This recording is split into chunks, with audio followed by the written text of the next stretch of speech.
Tolliver is going to join us as well. He's getting logged in momentarily. But we'll get started by taking a look at the meeting minutes. So are we on recording? Okay. February 18th, 2021, KVRTA board meeting. Has everybody taken a look at the meeting minutes from January 21 meeting? Any questions? Yes, Comments? yes, Todd, as I talked to you the other day, I do have a question in the last part of it. I apologize. This is Bob Sutton, by the way. I apologize for I skipped out on the meeting right at the very end. I had a doctor's appointment. When I left, I thought it looked as if it were going to go to I'm going to call it hazardous pay. I don't know whatever you're doing. Incentive to $4 an hour, that it would probably go from month to month. When I received my minutes, it looks as if we have now put a contingency on it that you have to have the shot in order to receive the $4 an hour. Is this correct? Well, that's a great question. The minutes are correct. Probably if that's a point that you would have wanted to speak during, we need to let the minutes reflect that you were dismissed before we completed the discussion on that. But we're going to have to rediscuss that topic today.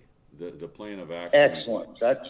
The plan of action. That's all I wanted to do. Okay, there was a legal issue, and the plan of action was not followed through with, not because of the staff didn't do it, they were told, but because of some hiccups that came up along the way. Very good, sir. Thank you very much. Sorry to butt in. Doug. Hearing that, I make a motion you accept the minutes as mailed. I second it. Okay, motion and a second to accept or approve the meeting minutes. Any further discussion? All those in favor of the motion signify by saying aye. Aye. Aye. Are there any opposed? Motion carries. Next, we're going to move along and have Scott talk to us about the financial statements.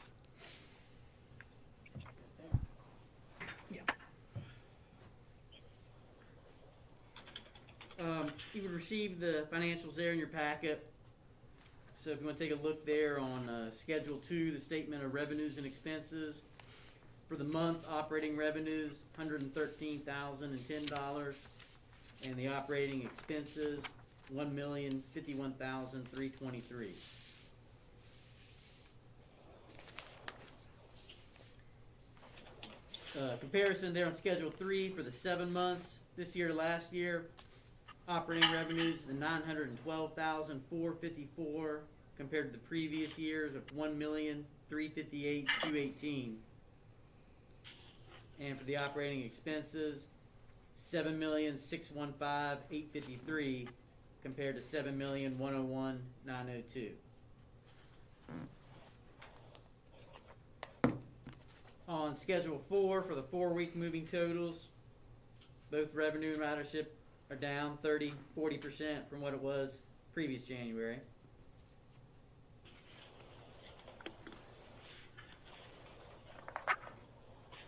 On Schedule 4B, the daily fare box revenue.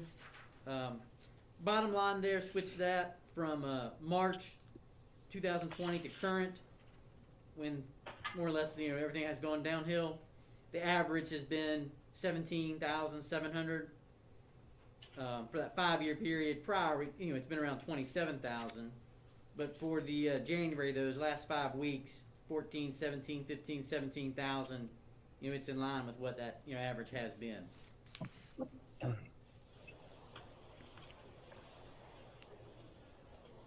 Schedule 4C for the actual fare box ridership counts for January, 71,994 compared to the previous January of 129,111, 44% decrease.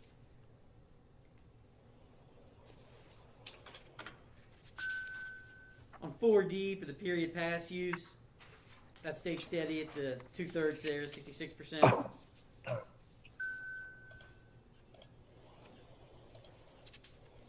Statistical analysis on Schedule 5, average passenger a day, 2,855 compared to last January of 4,750. You carry that out for the month, 69,710 compared to the 120,621.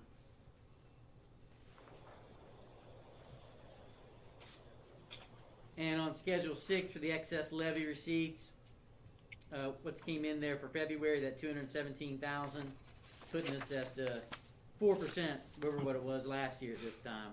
And again, remember next month will be the big month to see, if that really does change. That's it, unless anybody's got any questions.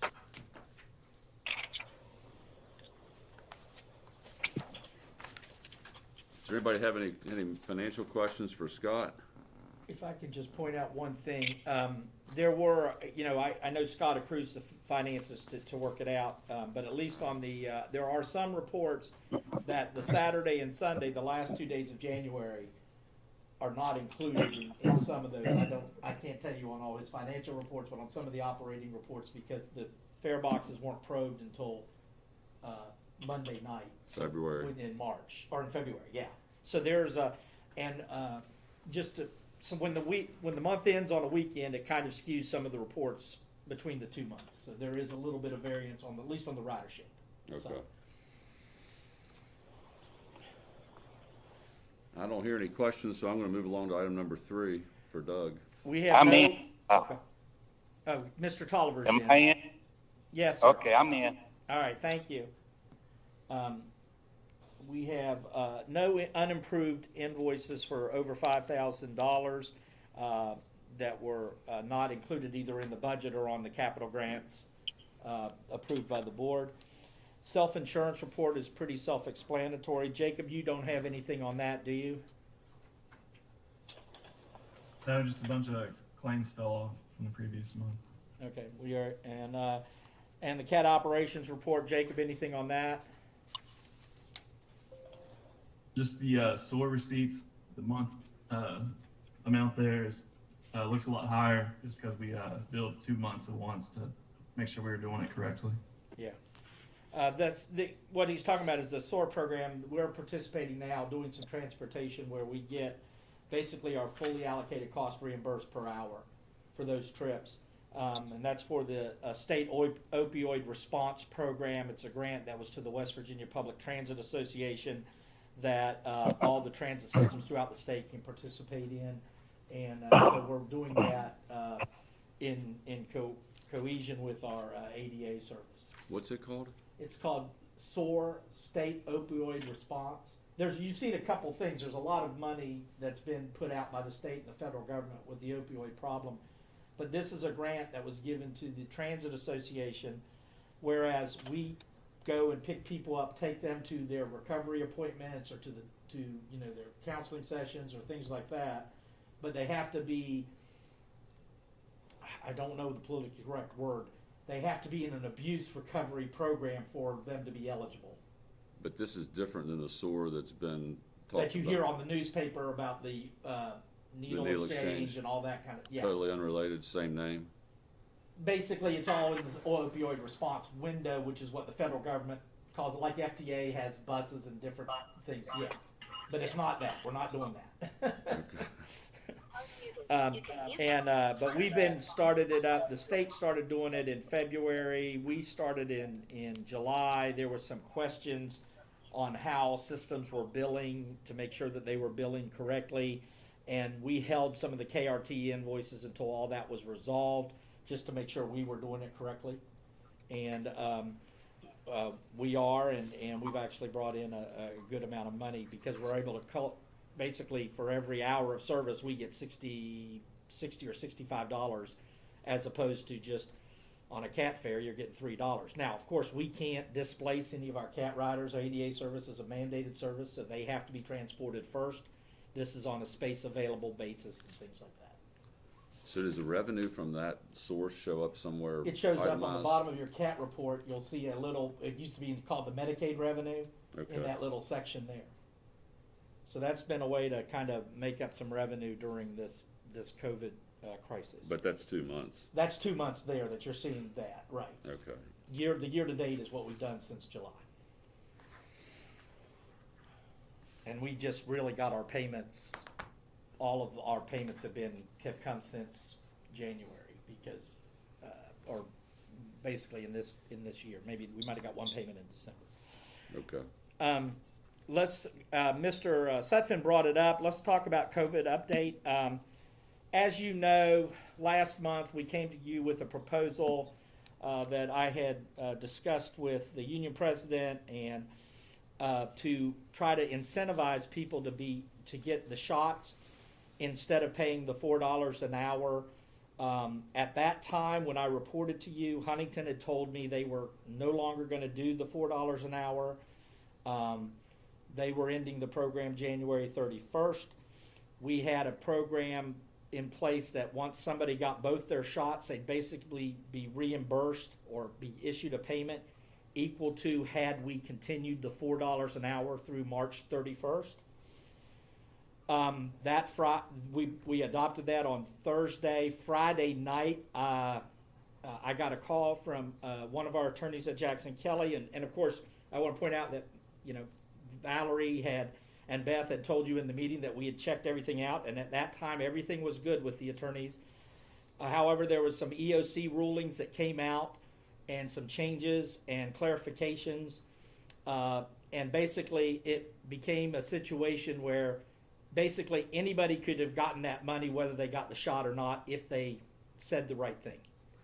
So at that point, I felt that it wasn't fiscally responsible for me to continue the negotiations. I met with David Sayre and spoke to him. He was obviously disappointed, but he understood that the whole purpose of that program was to create an incentive to get everybody vaccinated so we have a safe and secure workplace and a safe place for our passengers to be on the bus.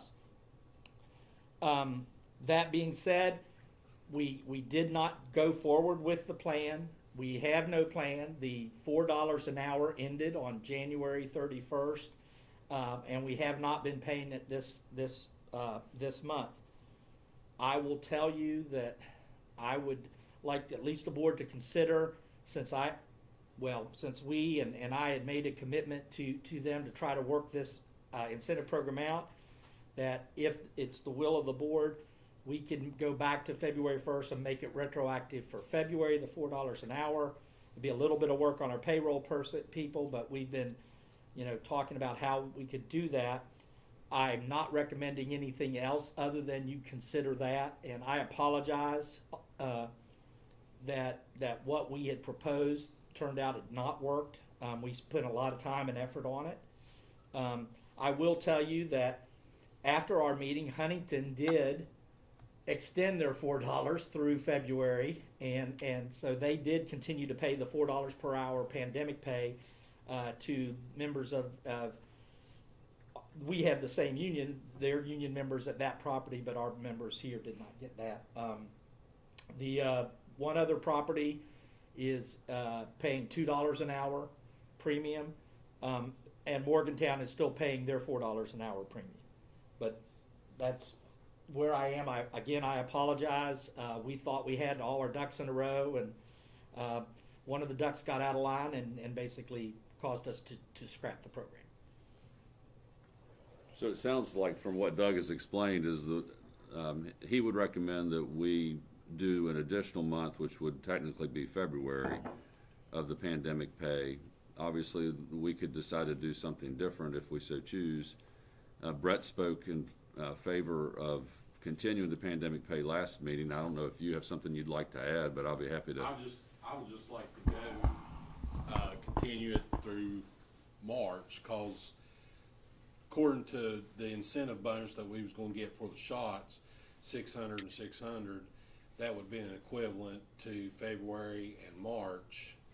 So me personally, and I speak for, the union stuff, I'd like to see it continue maybe till March 31st, the 1 year, which was, when KRT received the federal money, there was a year's worth of wages, and that would put it at a year.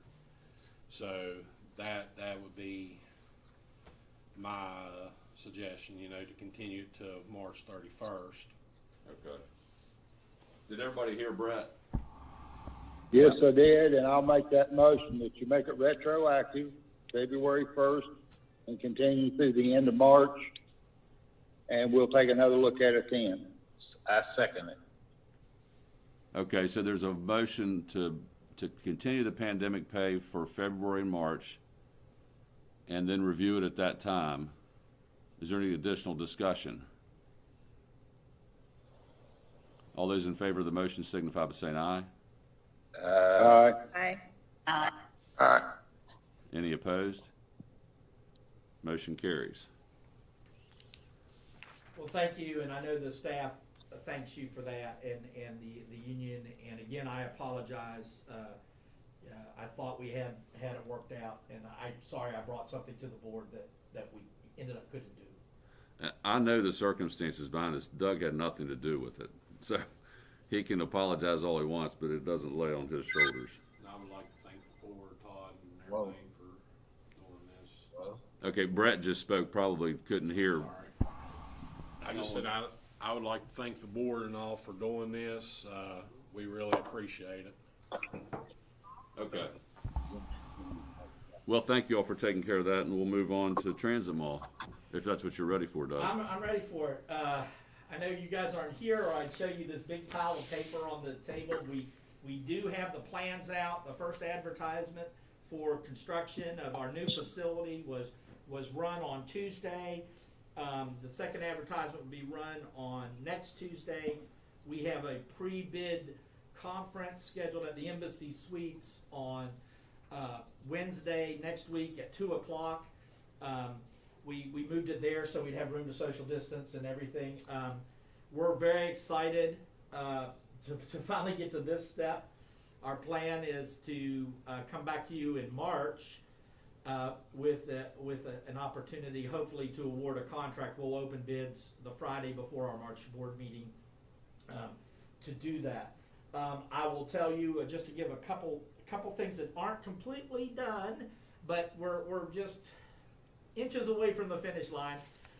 Still working with Embrose Realty and Dino Stanley on finalizing the easement for a small strip of his property that we need to widen the sidewalks. But really, we've had several back and forths on the final form, and I think we're there. It's just a matter of he and I getting together and signing it and everything. I think we've addressed all his questions. I've been working with Jackson Kelly on that.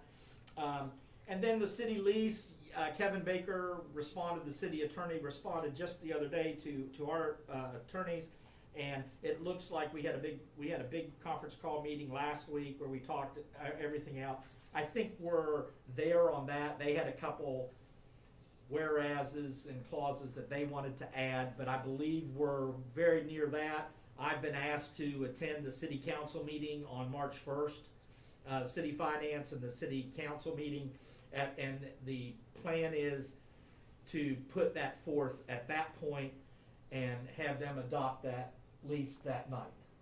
So we look good. I've been working with Jonathan Storage at the city and with the mayor and Matt Sutton and Kevin Baker and Jane. Do you have anything to add from the city or anything? No, everything's looking good. Thank you. Okay, so we're excited that we finally got that hurdle done, and basically that's the hurdles left to climb, and I like I said, I don't see, knock on wood, I don't foresee anything else popping up, but I can't say I never did anything that something didn't pop up somewhere along the line. So that leads us to, you approved a capital grant that we applied for back in the late fall, and we had 3 items that will be put at the transit mall or the new transit center to approve that we went out to direct bid and we're paying for these 80/20. And in your packet, you've got 3 attachments, or actually 4 attachments. We're going to go with the first 3. The first one was for passenger bus shelters. We need to put 7 cantilever bus shelters up. We received 2 bids. We had solicited bids from 4 companies, or quotes from 4 companies. And one is just so swamped with the amount of work, and then the fact that they don't have as many workers due to COVID. They've actually called us and said, hey, we'd love to be considered for future projects, but we're not going to submit a quote. That was Duragard Bus Shelters. And then we received quotes from Toller, and also Brasco Bus Shelters. And we have done business with both these firms before. And the low bid was Toller. The shelter that they proposed is a very attractive cantilever shelter. And we would recommend, we have the money set aside. We estimated it about what that is. We actually came in a little bit lower than our estimates. So we have the money in the grant to do that. And I would ask a motion to award, they've met all the federal standards. Clyde and I have reviewed everything and gone over that, so that's all good. We recommend that you award a contract for $77,865 to Toller Bus Shelters for the cantilever bus shelters for the transit mall.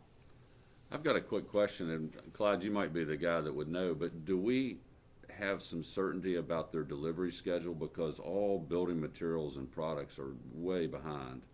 And is there some definite time frame that they'll be able to deliver this product so it wasn't going to hold up our project? They said that they could get it within 8 to 12 weeks. So there's no issues at all on that? No, On any of these that we're getting ready? Yeah, we're going to be storing all this stuff here until it's time to put it in, because these will be some of the last things installed. So we'll have them months before that they need to be? I believe so. Okay. I would expect them in here in summer. I don't think we'll be putting those up until August I'd expect them before summer, May, and we're going to send out the POs today. Okay. So the first one's on the bus shelters. Is everybody taking a look at those comparisons? Doug and the staff are recommending that we go with Toller. Are there any questions, or is Yeah, there a motion? one question, Todd. Why, these shelters, they must be, a significant difference in the shelter. There's $10,000 difference between the two bids just on the shelters. Is one of them so much better than the other one? I mean, I haven't seen them. What's the difference in that price? To be honest with you, I don't know. They're very similar in looks and appearance. They both meet or exceed all our specifications. We actually had pictures of both their products prior to, as well as Duragard and the other company, and we actually sent out pictures and said, this is kind of what we're looking for, not this exactly, but we included it. I'm very satisfied that the Toller shelter, we've had Toller shelters in the past.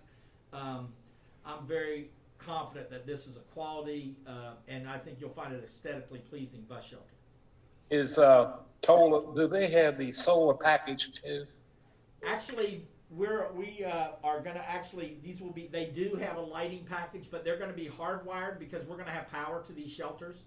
So okay, I was going to tell them, there's the difference right there. Well, that's a nice portion. They both, yeah. we spec AC powered lighting packages. So, yeah. And Bob, wait till we, go ahead, Mr. Tolliver. Hey, Doug, have you got that squared away with Appalachian Power? Because I was going to give you two people. No, we're good on there. We basically did a end around and went right by them. Well, the guy was going to give you in Columbus, but if you got it resolved, I'll just leave it alone.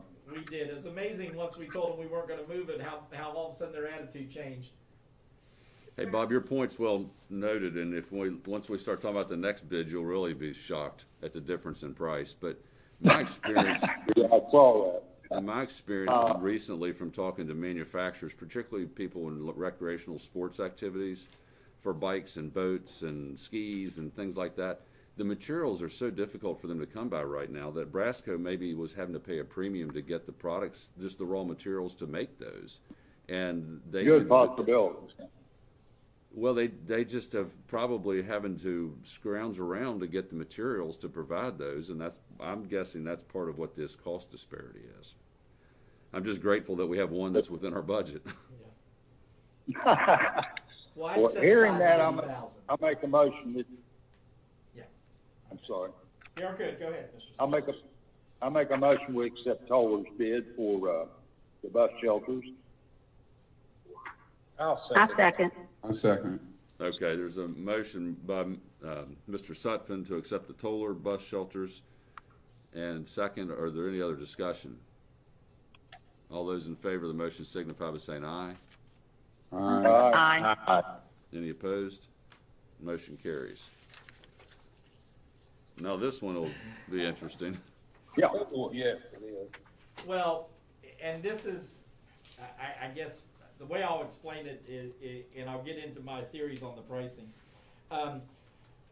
We're gonna have 2 outside vending machines for tickets, basically to come in and, so somebody, when our offices are closed at the Transit Mall, could get a bus day pass or buy a $10 pass and things like that. Basically, we used to have a Gen Fair one down here in our lobby, and it was always a nightmare to work with. It was a big, huge thing about the size of a refrigerator, and did every different variation of every pass we sold here.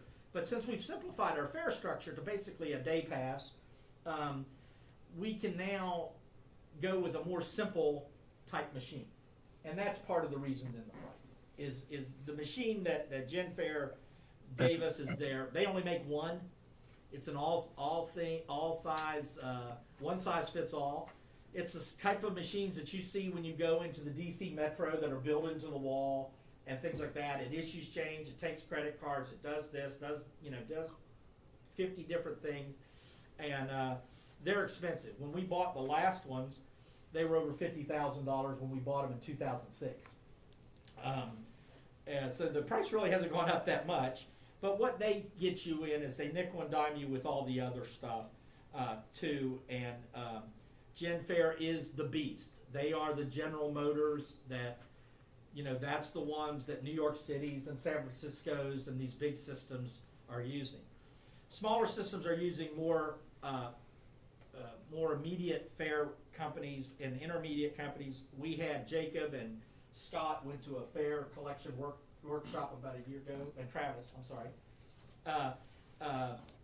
went to that in Columbus. They met with a lot of different vendors. We had a lot of different things. In the future, if we go cashless, you just need a little thing about the size of 2 cell phones, maybe smaller than an iPad, to mount on the bus, and people just come in with an RFD card and just swipe it and go. This is a ticket vending machine that gives us the option to sell day passes, and then we can set the other machine to go a different route if somebody wanted to buy like a $10 pass or things like that. One machine won't do 50 different types of passes. It is limited to that.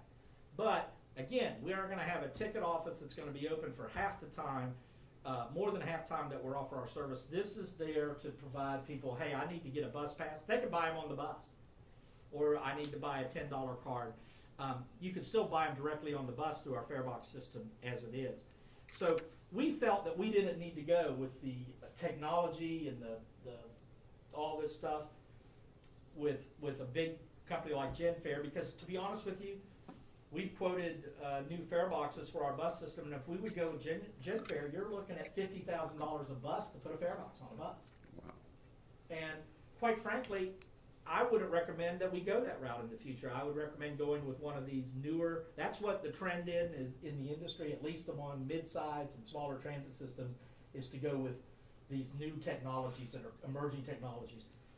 We're very comfortable with Flowbird and Strata. Travis and Scott have done their due diligence. We worked at them. It was one of our people that when we first started looking at this, we said, hey, this looks like the perfect thing for us. Gen Fair, we have their big fare boxes. We knew their quote would be high. We expected Ventec was similar in price, but they didn't sign all the certificates that we have in our purchasing agreement, so we couldn't consider their price. So really, Gen Fair is the outlier, not Flowbird.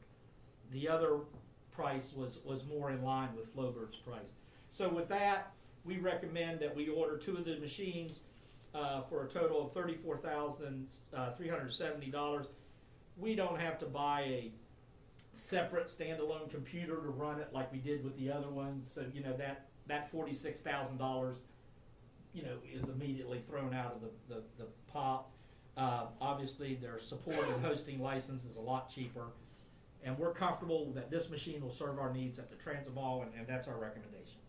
Well, the one at the Transit Mall, where will the other one be? They're both going to be side by side at the Transit Mall, and Okay. we'll have one set up to do one thing and one set up to do another thing. Okay, how are they protected from thievery? Well, they are anchored into concrete. They have they're weather certified. You can either solar power them or run AC power. We and our plans are running AC power to them and data all underground. I mean, if somebody wrapped a chain around it and got a pickup truck and jerked it, they could probably pull it out of the ground. But that's what. Is it mounted to the building or is it freestanding? It's freestanding right up against the building. Okay. Yeah, because we didn't want that possibility. The building come tumbling down. Mr. Tolliver, if somebody wants to steal something, they can steal it. That's what worries me, yeah. Yes. Any other questions about the Flowbird quote? I make a motion that we go ahead and we move forward with purchasing the Flowbird. I'll second. Okay, motion by Hicks and a second to accept the Flowbird quote for the vending machine. All those in favor signify by saying aye. Aye. Any opposed? Motion carries. And I believe we have somebody watching on Facebook from the next company that we're going to talk about. Is that right? Is he still with us? I don't have like an ID. Oh, okay. He said he was gonna. Yeah, the next thing is for our digital signage, and we are going to have basically a 65-inch monitor mounted to the building so people that will be in our plaza area will be able to see when the next bus will be giving the information that we have on KRT Live, when the next buses are coming in, so people can be in the transit mall would be well informed. We're also going to have 3 remote signs, 32-inch signs that are mounted along the fence, 2 on the side with the 5 bus shelters on the west side of Laidley Street, and 1 on the east side of Laidley Street between the 2 bus shelters, so that people in the shelters would be able to step out and know where they're doing that. These will be mounted in a designed mount that we'll be able to put graphics on and all that, and we'll be working with the company once we do that. Once we get that finalized, I'm working with Mr. Haid at Maple Creative now. I'm working on that. And these mounts are called the IDU2 mounts from Connect Point, who was the low bidder. There will be an annual cost moving forward with either vendor of about a little bit between $44,000 and $4,500 annually to maintain these and to provide the licensings, the data plans for the displays. This is all going to be hardwired, again, controlled out of the new building. And we're real excited about these. We feel that it will be great amenity to add to our passengers. Both these quotes came in within the estimated budgeted funds on the capital grant. Connect Point's bid is $68,980 for the first year, and that does include their licensing and support. And then moving forward after that, about $4,600 at today's dollars for the annual subscriptions that would be going after the fact. The other bidder was ITS Navigo. Their bid was slightly higher by about $6,000 at $74,500. Their annual was just slightly higher too. And Luminator, who again is like GFI, they're the big dog in the industry. They just felt that they didn't feel that they were the best fit for it, so they declined to bid. And we again solicited. We sent out information to 5 vendors to solicit quotes, and we're comfortable with Connect Point, and we recommend that we award the contract for $68,980 to Connect Point for the digital display signs and the mounts. Have we done business with them before? Yes, we have done business, right? No, we haven't. I'm sorry, I got them confused with the Motive people. They were something connector, aren't they? Hey, Doug, Yes. will this display board cover all the buses and the location and the time at a certain spot? Yeah. Basically, it will give updates. It's kind of like when if you've ridden the subway in DC, it'll say the next the Cabin Creek bus will arrive in 4 minutes. Okay. It'll give you that kind of information. who controls the information? I mean, who puts in that? Do you, like if there's a change, who sends that to the display board? I'm gonna let Travis talk to you about that, cause he's our IT person. So it's a live GTFS feed from Route Match. We don't have to do anything. It's just automatically updated based on where the bus is with its GPS location. So it's similar to like when you ride in your car and you have the map going, it follows you along, the little dot moves with you on the road. It's the same thing. Each bus has a little dot that does that, and then it can calculate based on the average speed, the average time. You know, when you put in your Google Maps, it says I'm going to arrive at 4:34. Yes. No, but what I'm saying is, where if there's a change, or if there's maybe a delay or a breakdown, The bus will do that. The bus will do that because the bus won't be moving. So it comes directly from the bus. It's completely hands-free. Once it's set up, it's at the mercy of the cloud. This is a process that started like 10 years ago when they started mapping our entire system on GPS. We bought the Route Match, and then it integrates with KRT Live, and it's basically using all of that data, which is artificial intelligence, and it's now going to dump it into this new system. And because we've invested so much money in technology, it should work seamlessly. Are there advertising opportunities on these panels? Not necessarily. No. Not necessarily, because there is some city ordinance issues with that. Okay.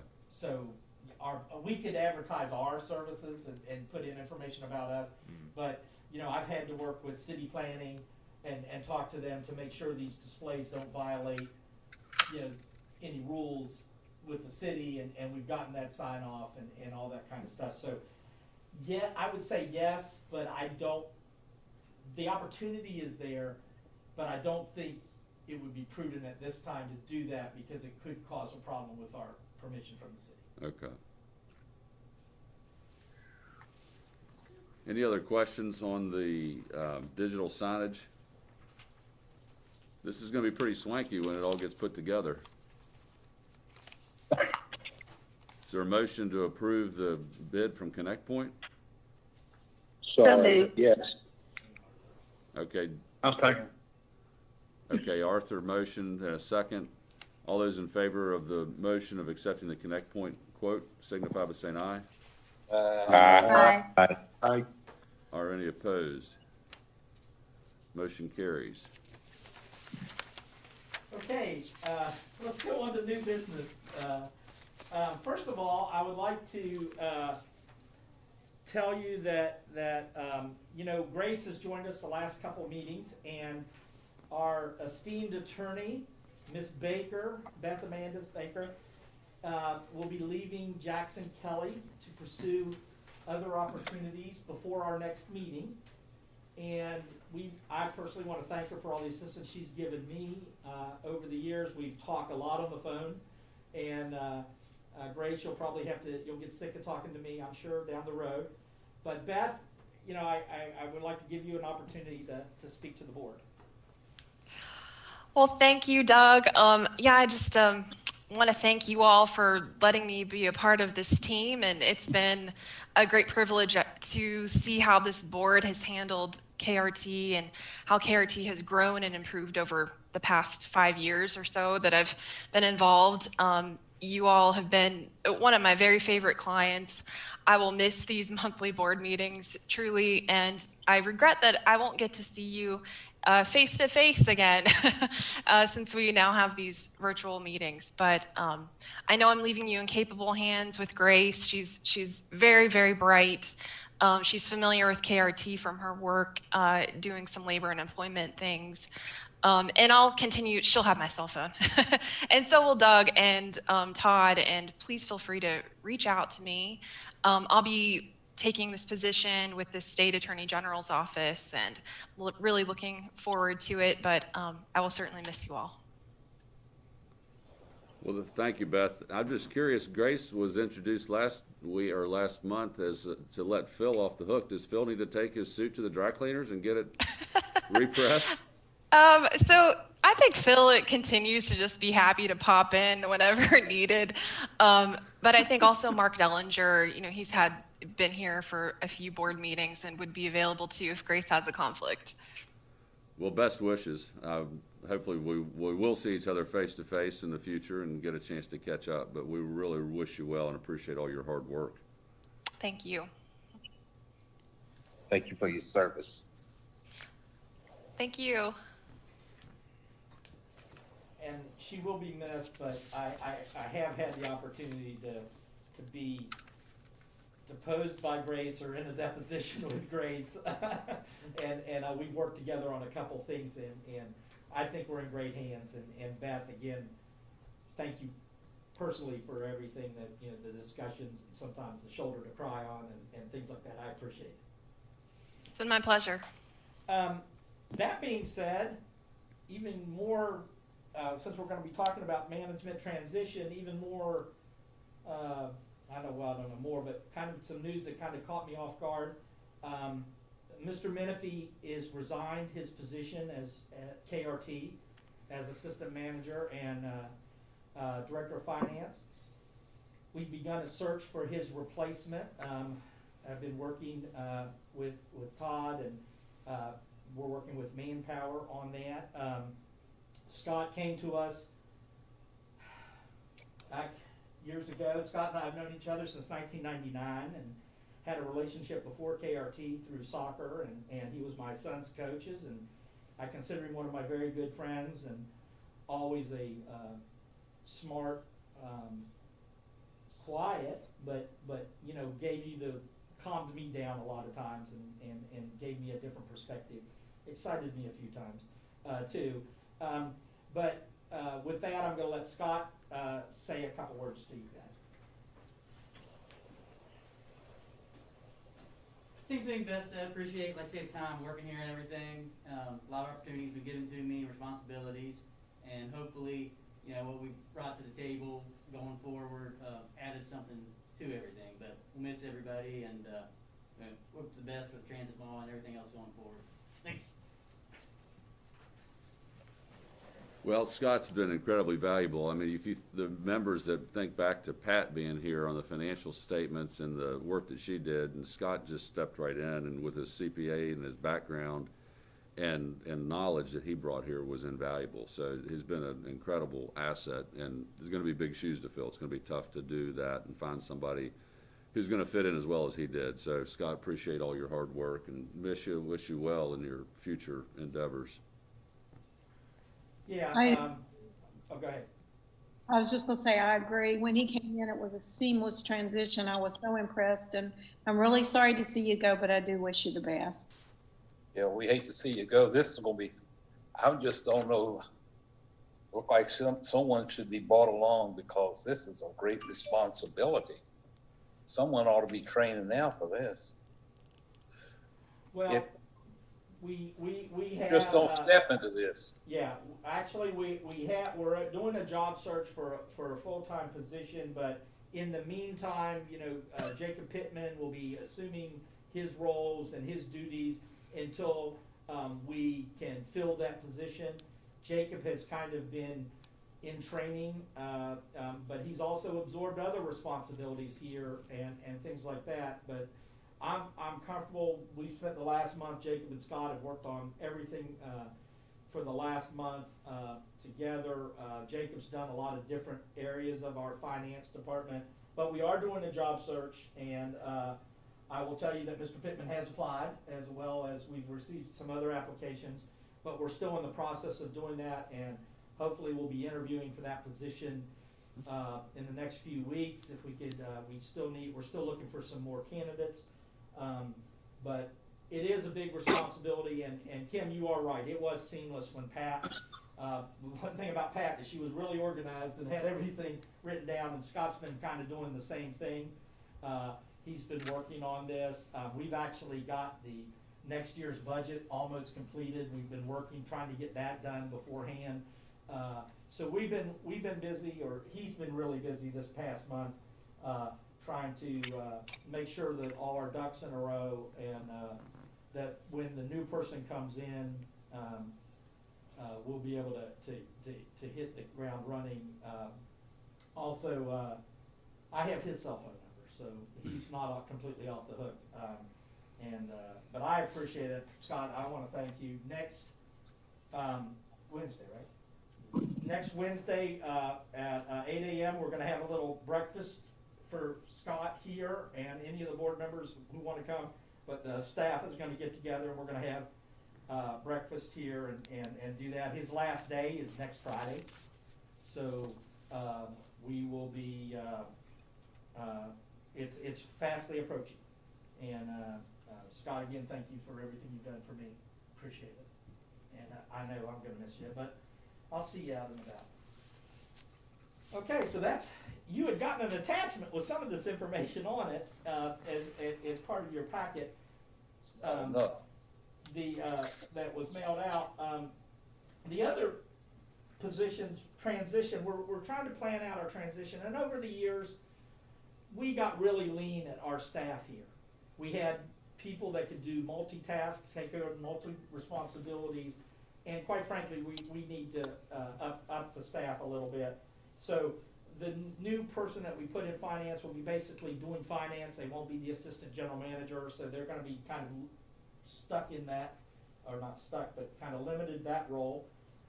Some of the odd objects that we need help in is in our planning grants and compliance with FTA. I've kind of had, Scott and I together have shared all those responsibilities. Jacob has had a few of those.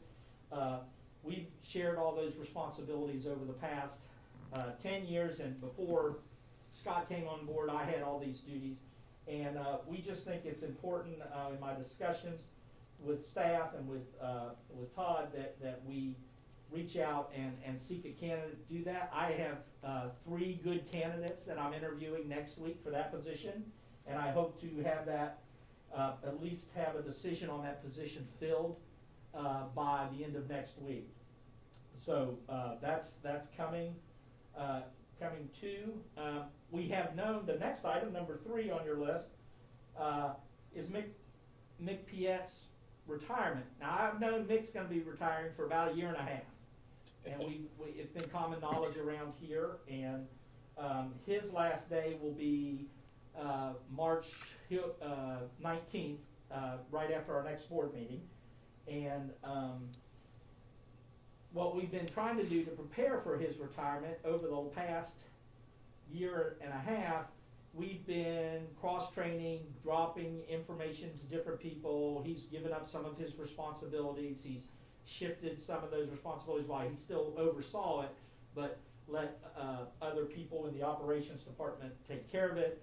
And we feel that we're in a good place there.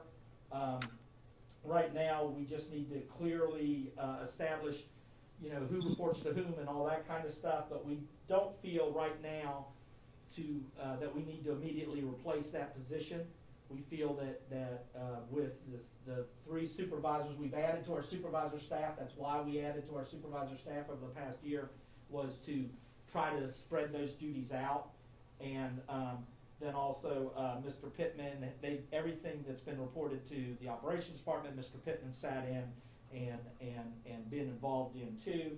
So we think it's a good time to try that. Mick was off for 5 weeks during December and all of January, and so it kind of gave us a test run to see what life without Mick would be.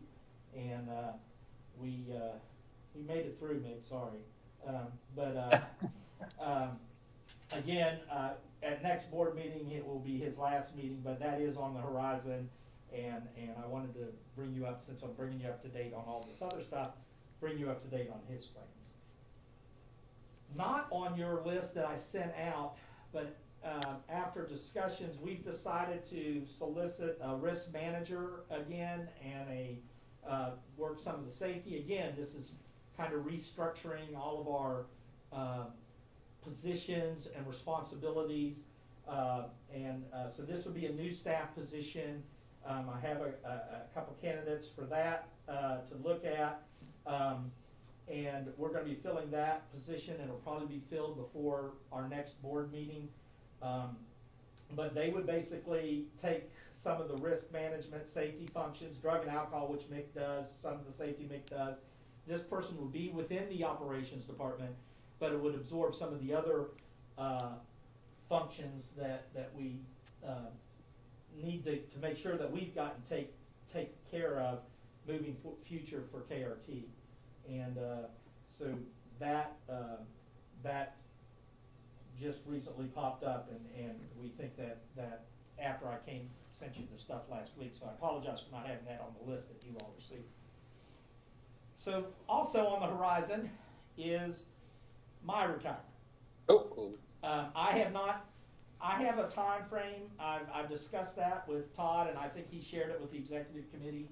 I'm not leaving immediately or anything like that, but I do feel that as soon as we get these other positions filled out, that you guys should start doing your search for my replacement. With Scott leaving, I had hoped that Scott would be that person. It changes our plans a little bit, or at least my plans a little bit. I am not going to fill the assistant general manager position under my tenure, because I don't think that's fair for me to select somebody and then maybe there would be an assumption that that person would be automatically ascending or something like that. So I think Todd and I discussed as soon as we get done with this, we'll go into doing a search for my replacement. My plan is I will work with the new general manager for a period of whatever we think is appropriate, and stay on and do that. But I would like to hopefully that a replacement is in place sometime between July 1 and October 1 is kind of the window that I'm looking at. At that point, the new general manager or executive director would be able to evaluate the current staff, look at what he needs to see if he wants to promote somebody for his assistant or go out and do a search. But that's kind of my plan. It's a lot of change. We're going to be busy around here. We're going to, but we'll make it work. I'm confident that we have good plans in place and have an idea, and if everything works out well, hopefully it will be a seamless transition, just as it was in the past. And with that, I'll leave it open for discussion. And Todd, I'm sorry I rambled on. No, that's great. I mean, that's a lot of information right there on this one particular topic. And Doug has been working diligently to try to make this as seamless as possible. One thing that has really come to the forefront is that this staff has run incredibly lean for a long time because we've been able to split up duties and shift them off to somebody who might be working on something that's similar. And what really kind of brought it to a head was that with all of the COVID vaccines and the clinics that have been having, the health department and the ambulance authority have had it, and there was a request of KVRTA to provide some staff, basically volunteers, to help facilitate with some of the clinics. And so the request was, can you send a couple of people down to do that? And Doug said, we only have a couple of people. We would have nobody left in our office if we sent 3 or 4 people down to volunteer. So Doug, on his free time, has taken it upon himself to go down and volunteer at the clinics so that KRT is participating, that we're involved. But that's what made us realize that we've just allowed the staff to continue to absorb more and more responsibilities. And we need to get to a point that if 1 or 2 people leave like we're having right now, that it isn't quite a crisis.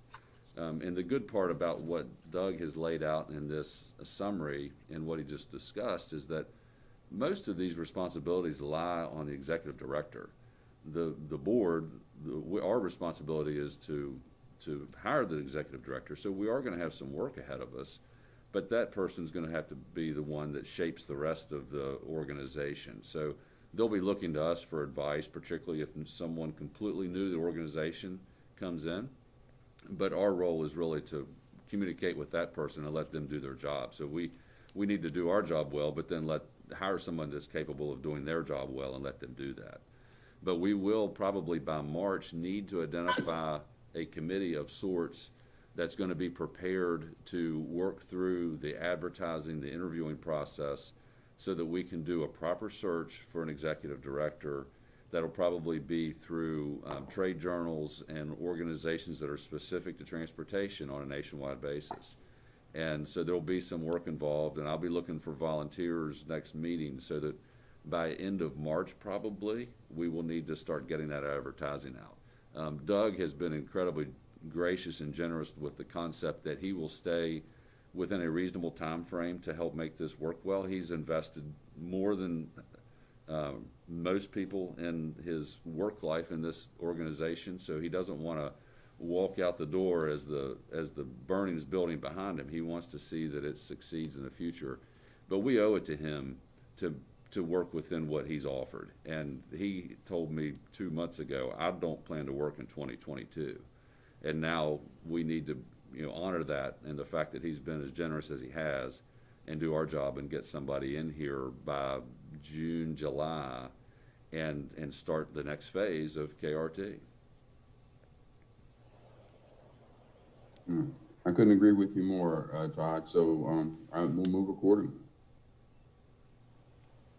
If there's somebody that's thinking that they would like to participate, I'd love to hear. Otherwise, I'll be conjuring in my mind who would be good candidates to help. Does anybody else have any other comments or questions? There's a lot of changes outlined here.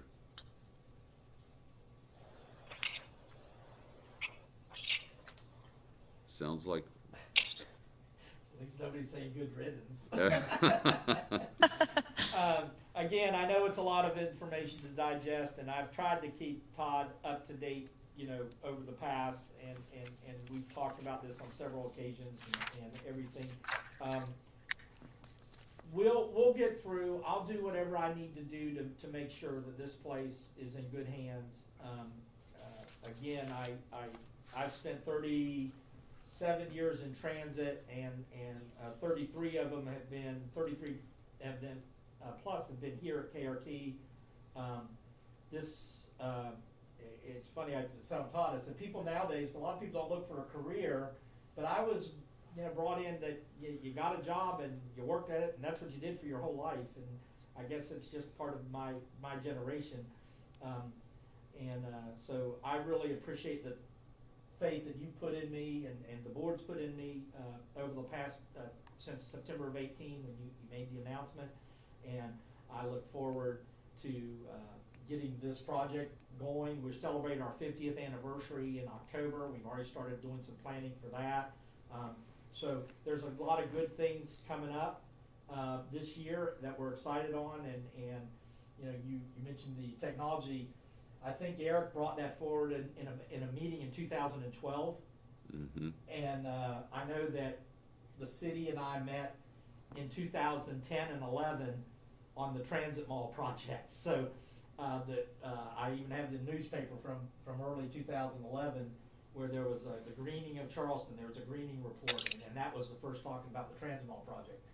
So these two projects, or this project's taken a long time. The technology, we've completely evolved on that. We're miles ahead of where we were in 2012 and 13, and we're excited about the future on that. And Travis has done a wonderful job heading all that up on our behalf, because I don't understand.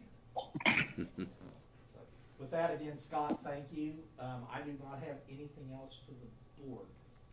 Are there any other topics that need to be considered or brought forward?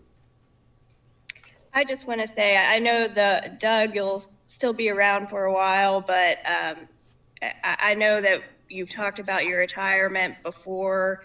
I hate to see it coming up so soon now. I'm sure it'll be here before we all know it. I just want to thank you for all you've done for KRT and your continued efforts. Second that. Valerie, I think we all totally agree with those statements. Yes. Well, I think we'll stand adjourned. I appreciate everyone's attendance, and stay safe and warm. See you next month, or maybe Everybody have a good day. Thank you. See you guys. Be safe. All right.